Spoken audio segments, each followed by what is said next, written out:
Good afternoon. So nice to see all of you. My name is Joy Maples. I'm the president of the Philharmonic's Guild Board of Directors. And we're here today with Thomas Wilson. I'm going to quickly introduce him and let him get on with what he's doing because he's got a packed hour for us today. Thomas Wilson is the associate conductor of the Colorado Springs Philharmonic. He is also the music director of the Chamber Orchestra of Colorado Springs. I think he's music faculty for Colorado College, Colorado Springs Conservatory, and UCCS. And I think he probably does a few more things. And I asked him earlier as I was introducing him if there was something he'd picked up during COVID.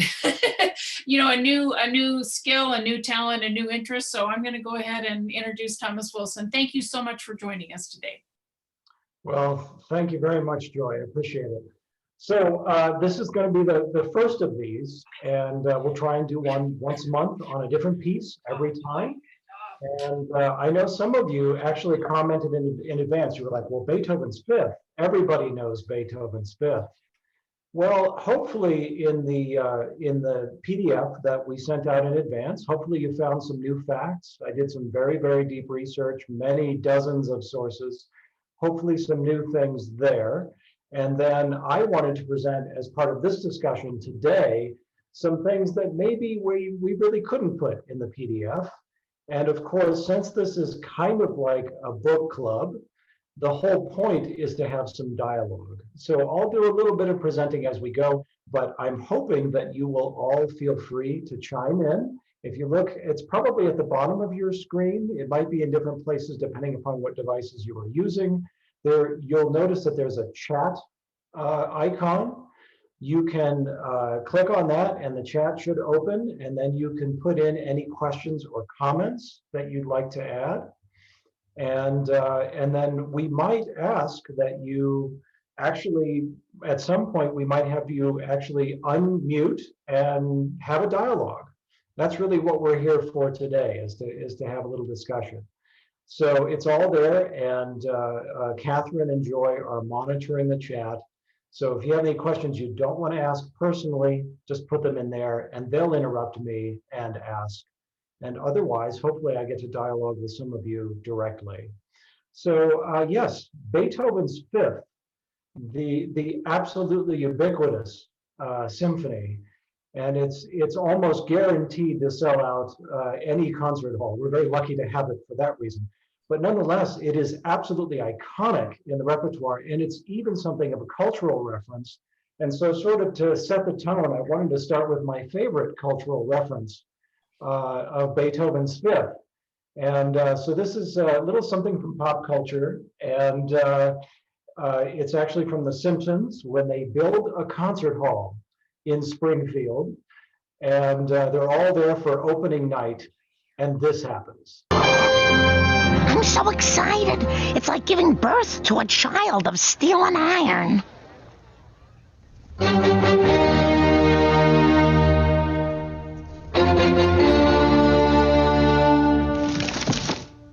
Where's everybody going? The symphony she has just started. So, we already heard the dum-dum-dum-dum. The rest is just filler. I thought this was going to be the soundtrack to the movie Beethoven.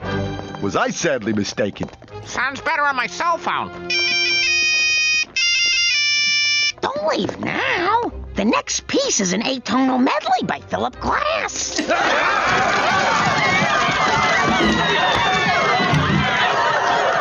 I absolutely love that little jab at the end. Not, if you noticed, not only did the audience run out from Philip Glass in an atonal medley, but the orchestra ran out too. So one of my favorite cultural references. But yes, Beethoven is, of course, absolutely ubiquitous. We are celebrating a very important anniversary of Beethoven. It just passed, and most orchestras during the COVID season had a giant celebration of Beethoven planned. And unfortunately, all those plans went by the wayside. Hopefully we can, as we get back together, hopefully we can start playing some Beethoven to make up for that lost celebration. But Beethoven is absolutely the most, I think, iconic composer in all the classical repertoire, because I've always seen him as something of the rock star. He really changed everything. And so we did have one question in advance. Somebody asked me to talk a little bit about, when did the Romantic Revolution happen?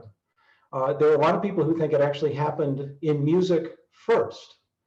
And the truth is that there might be some case for that. If it did happen in music, then we get to credit Beethoven for all that, which is really kind of important. But when in his music did it happen? I actually remember a time when most musicologists and music history teachers would have said, "Oh, the Ninth Symphony. That's when everything changed." He used a chorus and he used vocal soloists in a symphony and added all these extra instruments, and it was such a long piece, etc. And then the argument starts. Well, no, maybe the seventh, it has that same sense of drama. Maybe the sixth, it's programmatic. Maybe the fifth, because he does some strange things with form. For the first time, he takes two movements of a symphony and he melds them together. And then he also even takes a fragment from the third and he plays it off in the fourth. So that's a really unusual thing. Plus he added instruments. He added trombones and he had piccolo and contrabassoon in the fifth. And then people say, well, no, wait a minute. Maybe the third symphony, he did add a horn there, and it was the longest symphony written up to that time. The second movement is so dramatic, so intense. I actually think it's even earlier. I think it's clear back at his third piano sonata. And so one of the things that we can say, we can really thank Haydn for. Beethoven was studying with Haydn at this time, and Haydn, the best thing that he could have done, he cultivated Beethoven's talent, but he let Beethoven be Beethoven. That's the important thing. And so even one of these piano sonatas, where he is still under the guidance of Haydn, I think is the beginning of the Romantic era. It's one of the longest piano sonatas composed up to that time. It has all the crazy technique and key changes and all the funny accents and everything that we would associate with Beethoven, and all the soaring, beautiful melodies. So I think, Catherine, if you have it up, let's go to that third piano sonata with Daniel Barenboim playing, and just give some of that a listen, just maybe some of the beginning.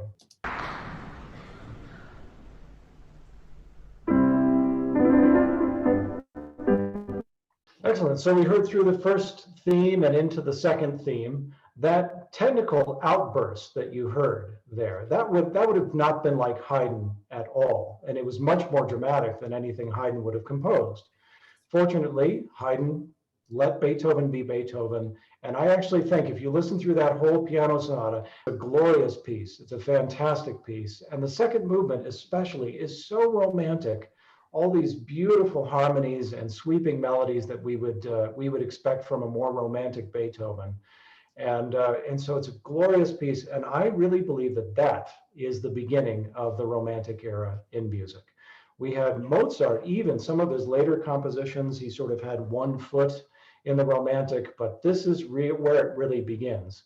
By the way, speaking of Mozart, next month for this, let's do Mozart's Requiem, which I think is the greatest story to be told in all of music. If you don't know all the history and all the detail, we'll do it next time. It's a fantastic story. But let's return to Beethoven now. So one of the challenges for a conductor is being clear and precise and starting this piece, and it's very perilous to get the whole orchestra to charge in at forte and quite aggressively. And not only do you have to get that right the first time, but he puts in little fermatas, places where you sort of hold for a second, and then you have to start again, and then you have to do it again, and you have to do it again. It's very difficult. This is actually a minefield for conductors. And so one of the things I also wanted to share today is just for fun, I wanted to show you how it's not done. So we have a live performance, and this conductor will come out and you'll see things won't go so very well. For some reason, he takes his time walking onto the stage, And I think he expects that there's going to be a great deal of applause and greeting. Notice how the orchestra responds to him. They are not at all happy to see him. And once the performance starts, you'll see why. We'll let it go right a ways. It gets pretty rough.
Excellent. So you can see things were pretty rough, especially that horn entrance. They really didn't feel secure. And a lot of those entrances, you really got the sense that the orchestra was very nervous. They were trying to find each other. If this were not a well-known symphony like Beethoven's Fifth, it would have been a much rougher ride. Now let's look at some conductors who I think do a considerably better job. There's actually a compilation on YouTube of several different conductors. Why don't we start with Bernstein?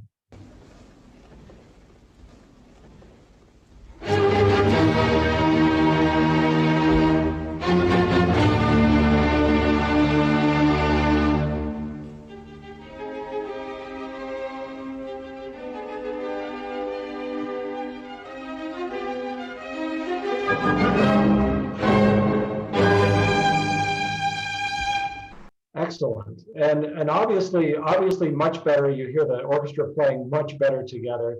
And it's really wonderful because so many,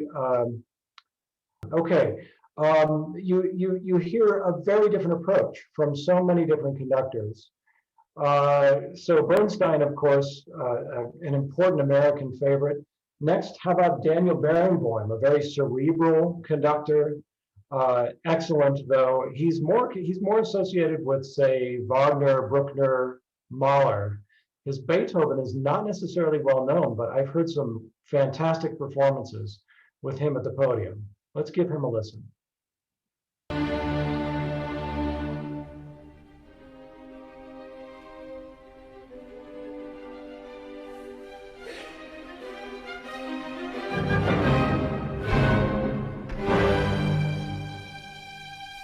Excellent, excellent. And now, just for fun, and this was one of the options in the recommended recordings in the PDF. It is interesting to hear Beethoven on the original instruments. And so John Elliott Gardner has done a really fantastic set, and it's notoriously fast. He tried very hard to keep Beethoven's tempos. In most performances of the Fifth, especially the second movement, you're going to hear quite a lot slower tempo. So this will sound not only a little bit different, but you'll also notice that the pitch is much lower because pitch would have been lower in Beethoven's time. So this is John Elliott Gardner.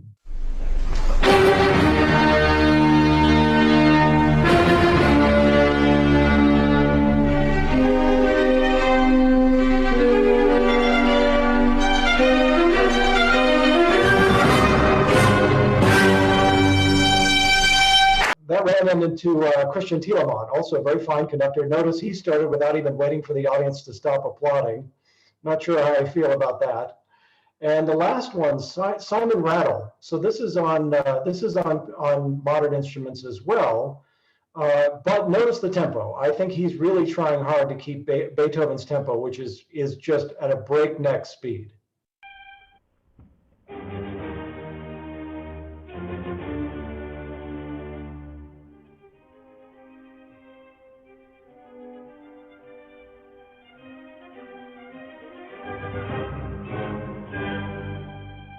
So you'll probably very rarely hear a performance quite at that speed, but that's probably very close to to Beethoven's actual tempo. And we have a comment, somebody saying that on a Germany trip, they heard it played so fast it was unrecognizable, even faster than that. There are a few of the European conductors that seem to be in a race, but so far I think all the examples that we heard are at least musical, and at least trying to honor Beethoven. But yes, it's incredibly diverse. So even if you think you know Beethoven's Fifth, a different performance can make a huge difference. So how about this? How about a little question for you? Would you please put into the chat maybe your favorite recording, your favorite conductor orchestra team, if you have a favorite. It would be interesting to see the response. So it really is, for a conductor, it really is something of a minefield. And so the technical demands of conducting the Fifth are pretty difficult. And it's really a wonderful challenge, I think, for both orchestra and conductor to work together on that level. So the last thing I really wanted to talk about is, Nathan Dubrow says, Salty in Chicago. Which one, Nathan, the early one or the later one? They did an analog set and a digital set. Thomas, the answer, of course, is the one that I have at home. Okay. I think it's the later one. Okay. I think it's the later one. Both. Actually, most people swear by the early analog. I like it a little bit better. I think there's a little more edge, a little more drive there, but they're both fantastic. That orchestra conductor team, Salty in Chicago, could barely ever do anything wrong. My joke is they could probably burp near a microphone and win a Grammy. They won more Grammys than anybody, so it was amazing. Zuma Meda, somebody else, Mary, and so yeah, please, if you have a favorite, put it in. We'd love to see it. So last thing I wanted to talk about with the Fifth then, before we open it up for discussion, is the part about Beethoven being somewhat of a revolutionary. This would have been right after the American Revolution, and it's clear that Beethoven was influenced by this, but he's still where he is. He's still in Germany. And so he did something that I think actually is really interesting, in that he accepted commissions from royalty, but then he would turn around and write the music of revolution.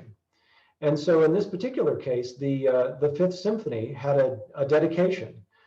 Prince Lobkowitz and Count Razumovsky, who were both big supporters of Beethoven. And yet, when the first edition came out in 1826, and certainly Beethoven would have had some say in that process, no dedication, nothing at all. So it's interesting that maybe he sent it in without the dedication at the top. The original score had that. And it's one of the fascinating aspects about him. He was, I think, revolutionary from the very beginning. And so I think it's one of those pieces when you look at this journey, it starts in C minor, and then all these different key relationships. We have C minor, C major, A flat major is pretty heavy, but eventually C major wins out. And so the Fifth Symphony really is a journey from darkness to light, and it feels like a revolution by the end. The other thing that I think is really super fun is by the time you get to the end, it is so fast. The last tempo, when it finally hits into the last coda, you probably remember in the last movement, we'll play it here in a moment, but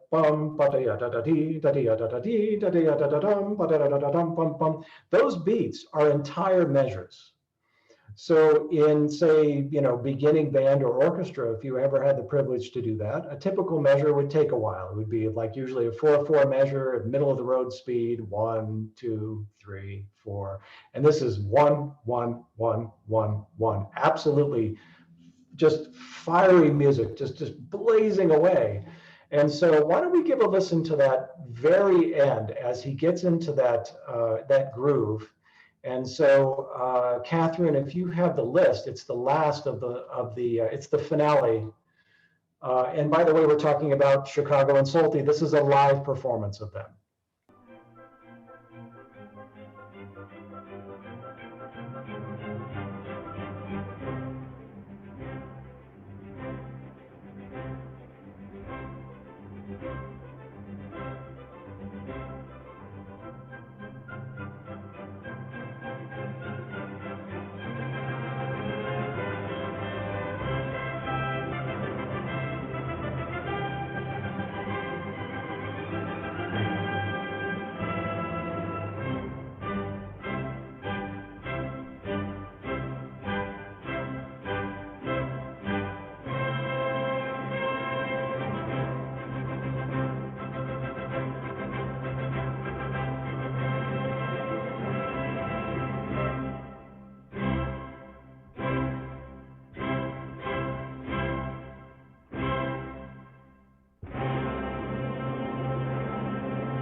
Excellent. So, Solti's cycle of the Beethoven symphonies is one of the important ones. Nathan and I might not have the same one, but they're both excellent. I have a slight preference for the early analog version, but they're both fantastic. And that team in Beethoven was incredible. The other one that I put on there was a Vienna Philharmonic recording, and I'm trying to remember who it was, Kleiber, I believe, and highly recommended. It just, for me, it might be just a one notch better. And then of course that revolutionary orchestra recording with Gardner conducting is really interesting because it's on the period instruments and he tries desperately to keep all those Beethoven tempos, which are so fast. And so it's a very interesting experience. The other thing he does is every time they do a repeated section, usually when you have like a DC where you go back and you do it again, you omit the repeats. He takes all the repeats in that as well. So it's really a very interesting set. So we have some new comments and excellent. So Paul says there is so much intrinsic beauty in Beethoven symphonies that starts to be lost with rapid tempos. Beethoven was deaf when he started assigning metronome markings. It may have seemed okay in his mind, but that may not work out in the real hearing world. Interesting point, very interesting point. I've also heard some arguments, apparently after he passed away, people were going through his effects and they saved his metronome. And they thought that maybe his metronome ran a little, what would it be? I guess it would be slow. And so that the tempo that he thinks he's setting is actually a little on the fast side. And maybe we're trying to keep up with a tempo that doesn't make sense. Interesting argument either way. And then from Alan, thank you, Alan.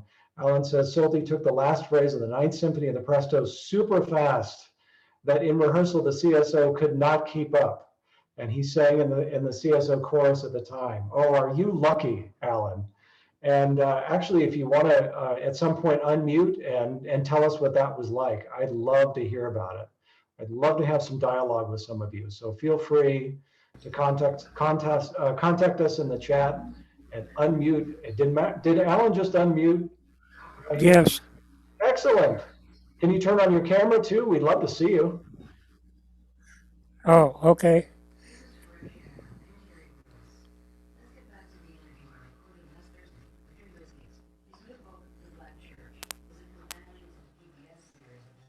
Hi, Alan. Oh, we saw you. I'm trying. Tell us about. There we go. Tell us about singing the Ninth with Solti in Chicago.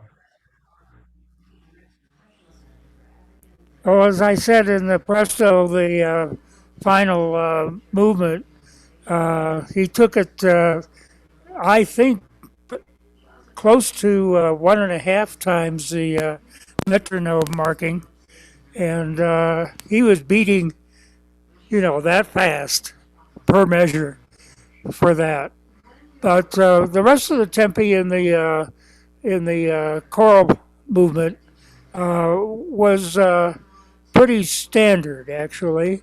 He was emphasizing the words in the singing of the fourth movement, and so we had a good time, except for the last part where the tempo gets very fast.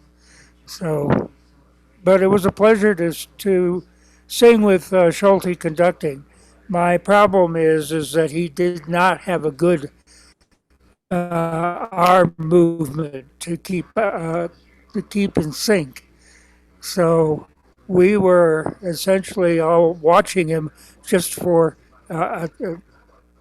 some coordination, but he was not precise in his beats, so it was difficult to follow. Right.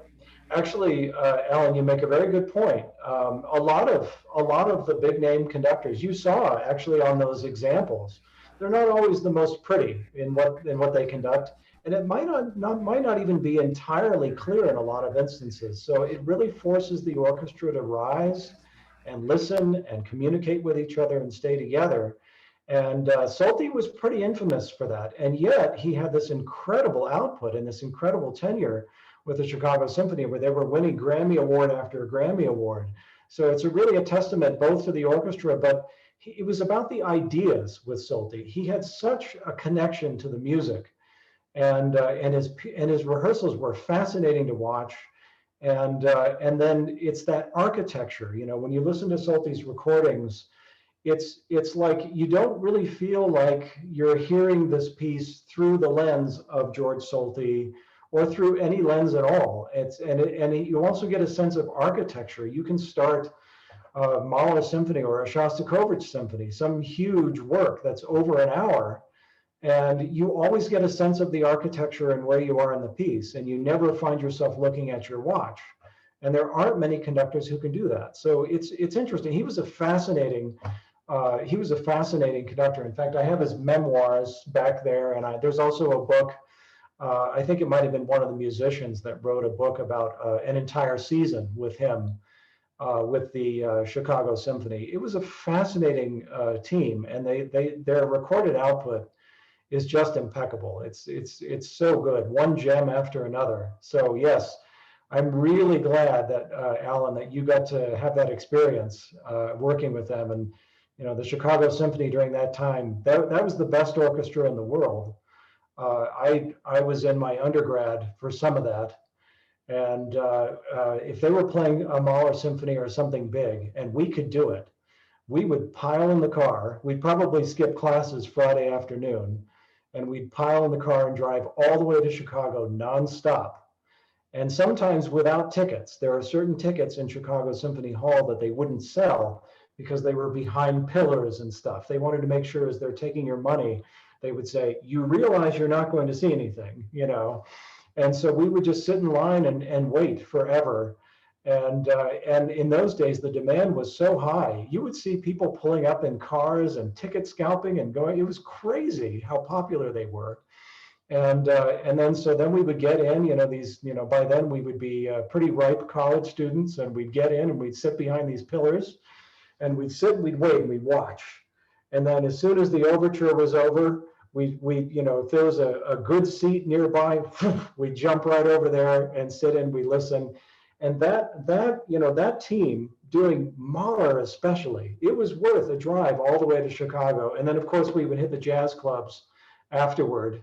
And then we'd pile back in the car at about 4 o'clock Sunday morning and drive straight through all the way back. But it was absolutely worth it to do that, to hear that team. They were so incredible. Thomas, what were the years that you're referring to when you considered the Chicago to be the best? Oh, well, that's a good question. I would say that they probably rose up to be certainly one of the great orchestras, if not the best.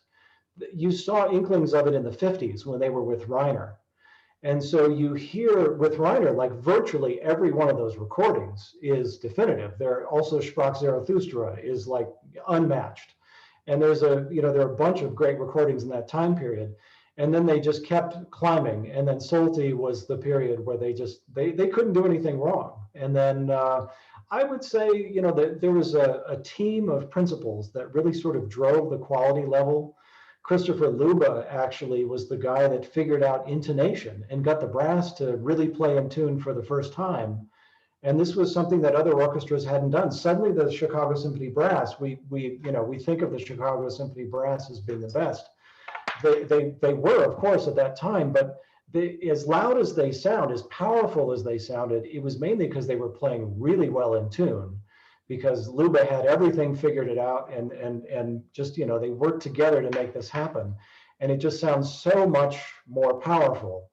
And it's funny because in that same period, like the 60s and 70s, you hear other orchestras, London, Vienna, trying to do that, but they don't really understand what it is. So they're just kind of playing loud and out of tune, and it doesn't quite work.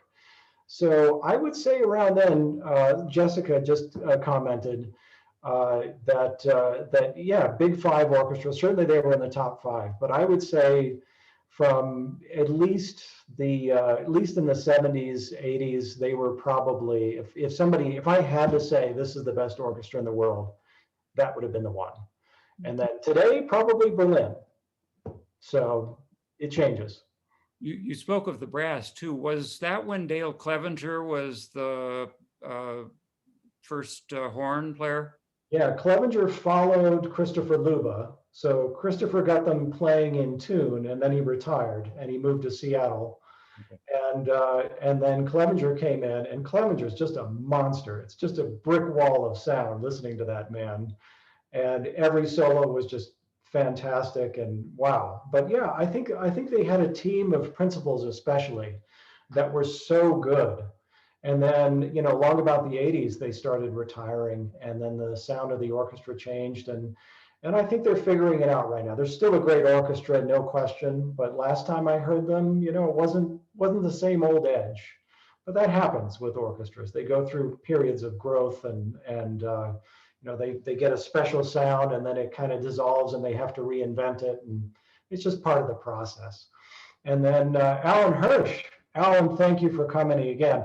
Bud Herseth led the way in some brass sound, in my opinion. Yeah, Bud Herseth was the principal trumpet in Chicago for 53 years. Can you imagine somebody holding up that long? It wasn't too long ago that trumpet players didn't make it out of their 50s, and he was playing principal in Chicago up to about 80 some odd years old. He was still going. Absolutely monstrous trumpet player, great player, and especially if you hear, say, their Mahler Symphony performances, there's so many big solos in there, and they just can't be played better. He was so great. So I have a question for some of you, and maybe some of you could.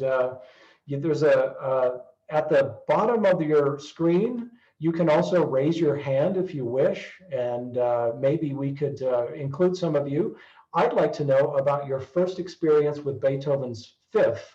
If you had something special or interesting about that you'd like to share with us. No? Okay, well, maybe somebody's getting the courage, but feel free. Alan has also commented again. He said the childhood series with Reiner conducting. I bet that was very memorable.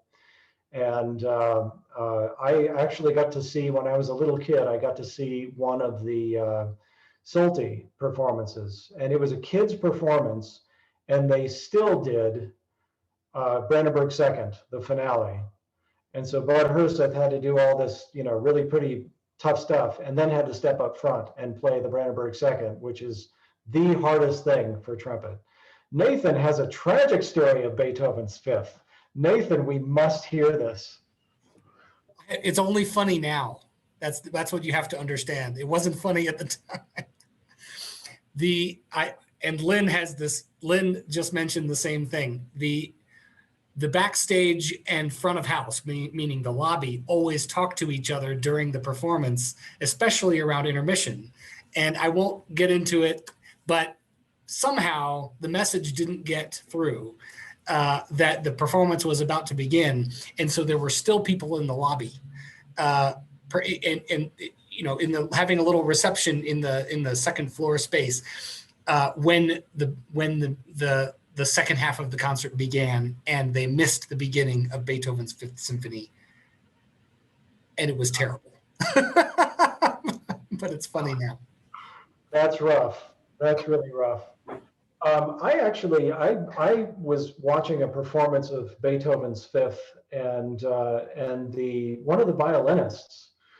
It was a rare section where there was a fairly extended rest, and she had stopped and she put her violin in her lap for a moment, and something had happened. And you know, sometimes certain connections in the violins don't hold. Something gave way, and it was the most bizarre thing. 1 second, she had a violin in her lap, and in the next second, she had a pile of wood and strings in her lap. It just completely just came apart. And so here we were in the slow movement, and the poor thing, she picked up her violin and just sort of slunked off the stage and didn't get to finish. So these things happen sometimes. It's a terrible reality. Paul has commented, he says, I don't think I heard the Fifth Symphony until Colorado Springs with Larry Smith. I was amazed by Beethoven's orchestration, how the theme swept over the orchestra. It was three-dimensional. I was blown away. I got to play that one. I was in the orchestra for that. That was a fantastic performance, and I'm glad you were there, Paul. So one other little thing, and hopefully I can get you to chime in even a bit more. There was a movement for a while. It was mostly in England and centered mostly around London, where they came up with this idea. It was called hermeneutics, where they would try to take a piece of pure music. And Beethoven actually admitted that he always composed from some sort of picture or script, you know, some sort of idea. But Beethoven wanted his music to be seen as pure music.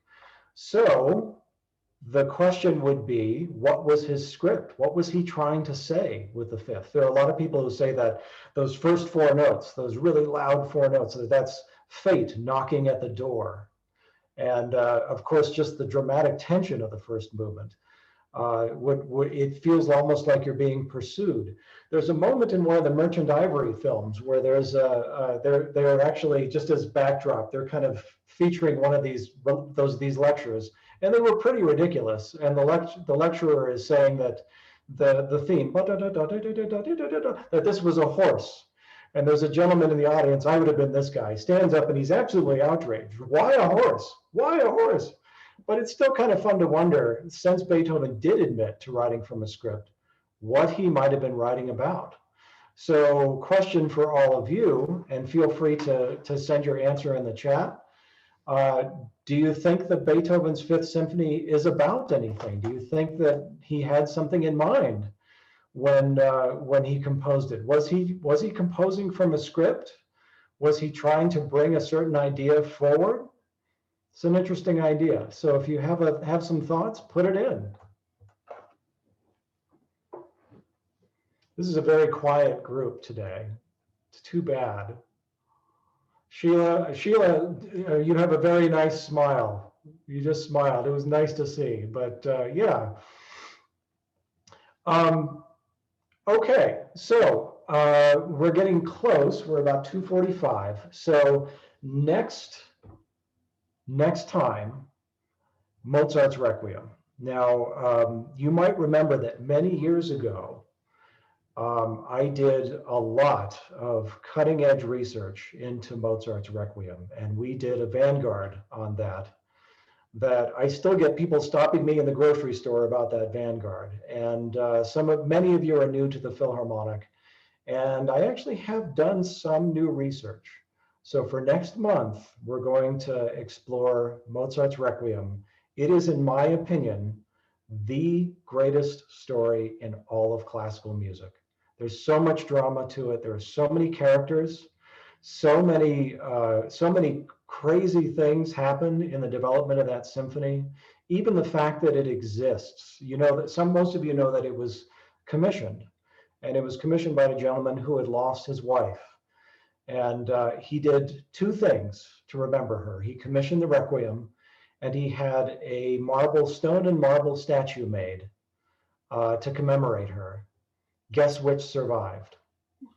The Requiem. You know, it's just so ironic. Here's something on paper by a composer who didn't even really get to finish it. He died before it was done, and yet the Requiem still turned into a masterpiece. It's still one of the most amazing pieces. So when we explore the Requiem, we'll talk about who were the other composers that worked on it. What did Mozart actually compose? Because he didn't do it all. What did the other composers contribute? And this whole epic story, it is one of the greatest stories ever told in all of music. And we actually only had one person answer my question. I guess Paul says, I think the Fifth Symphony of Beethoven is just pure music without a programmatic bass. It's a good guess. It's a very good guess. So, all right, we're getting near our time. I see Joy is back. Well, I've been here all along. But yeah, I would just like to, I don't believe, Thomas, that we've set up the date for the next one yet, have we? We haven't. It'll go Okay. out through email, but it'll be next. Yeah, in terms of housekeeping, every one of you has signed up on my list, and so I will communicate that information. And we're also recording today's program for those who are unable to attend and are still waiting to figure out where we're going to house that. So we are recording, and we'll be able to do that. We'll set it up, and I'll send a note out about that as well. Now, Thomas, is there stuff you would like us to learn, like us to do in terms of approaching this as a book club for the next time? Maybe do a little more homework, or I loved your PDF. It was just great. It had so much rich information. So yeah, the whole point of the PDF was to have a lot more information than you would get in typical liner notes. And if most people, I guess, accessed it on some sort of computer or device, so they could use the links to go directly to the points in that Solti performance that we saw the end of, to see the specific ideas, the specific moments in the symphony as well. So that's there. It'll be a really good resource if you want to do anything further. The only thing I would ask from all of you is to be ready to share more. I'd love to have more questions from you. Try to stump me. You probably can. And then, you know, and just bring some of your own ideas to the table. This is kind of like a book club.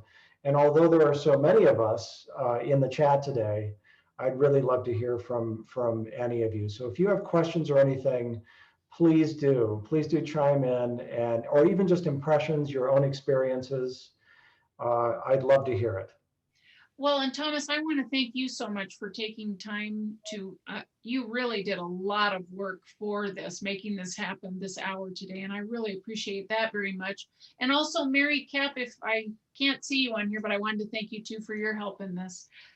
So we'll have a PDF again of the Mozart, and I'll try and send that out maybe a bit earlier for people so that they have an opportunity to read through it and maybe listen to some of the information prior, which will hopefully help with the discussion a bit. And Alan, who has been particularly helpful today, just sent me specifically a message, and he said, how about next time provide some questions for us so we can chat more. I'll do that. Oh, okay. So questions embedded into the PDF, you're saying is? Yeah, you know, I'll try not to make it like homework or anything like that. I don't want to make it bummer, but I'll have some questions in advance, and that way you can put together some ideas. Yeah. But, yes, always happy to hear from you. I actually really love it when I'm walking out and somebody stops me, or at the grocery store, and all of a sudden somebody, tugs me on the arm and says, hey, this performance, and they even if they don't know a lot about music, about 99.99% of the time, just what they have to say is incredibly sincere and heartfelt. And it's just really, it's lovely to hear. And it's nice to know people are really listening. It's good to learn about these things. That makes us more comfortable, I think, when we attend performances, when we can finally sort of pinpoint things and understand what a transition is and understand what these chord progressions are. I think it really helps all of us to enjoy that music a lot more. Great, great. Yeah, well, and next time, in my opinion, the absolute greatest musical story to tell. Okay. Well, thank you, everyone. Thank you so much for participating. And if you do have any comments or anything, please let me know. Our guild website is available. You can email me if you have any suggestions for how we conduct this. Thank you so much for coming, and I hope you all have a lovely afternoon. Thank you again, Thomas. Thank you. All right. Bye.